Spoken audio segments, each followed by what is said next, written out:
Demək bizim 11-ci sinifin mətnində düşən suallarımızdan biri xülasədir. Xülasə. Xülasə sözü bizim qarşımıza iki formada çıxa bilər. Biri xülasə. Bu vurğusu da xülasə. Deməli, əvvəllərə düşən xülasə. Deməli, əvvələ düşən sözdür, bu tam başqa bir sözdür.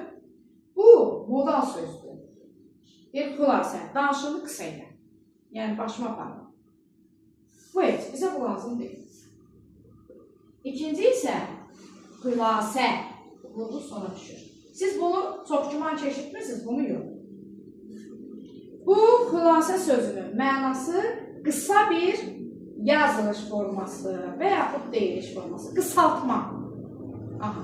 Bu bizim nəyimizə lazımdır? Bizə hər hansı bir mətin verilir. Mətin əslində belə deyək, 1-2 səhifəlik ola bilir. Amma bizim imtahanımızda 1 səhifəlik bir mətin verilir, düzdürmü?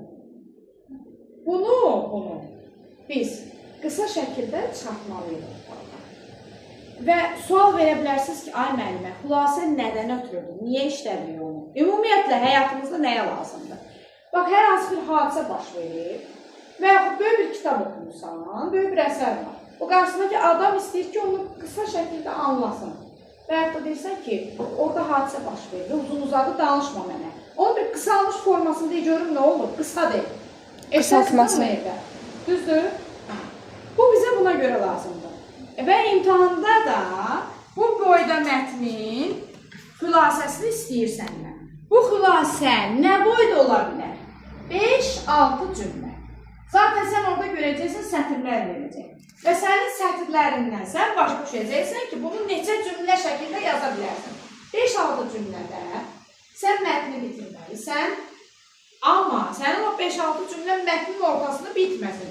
5-6 cümlədə sən bu boyda mətni bitirməlisən. Məsələn, bizim orada hamımızın məşhur bildiyi yanğın mətni var. Hamı onu bilir. Az qalıb dəfələn işləmişik. Onu 5-6 cümləyə bitirirəm ki, demək, gündüz stansiyada düşüb, avtobus gözlədir. Tanımadığı 2 qız gördü. Qızlardan biri evə girən kimi partlayış oldu. Partlayışdan sonra yerdə uzanıqlı qalan qızı xəstəxanaya çatdırdı. Xəstəxanada qızın vəziyyəti yaxşı olandan sonra onun yarasına da baxıldı. Bitirdin mi? Nasıl? O boyda. Amma bitməlidir. Bitmədisə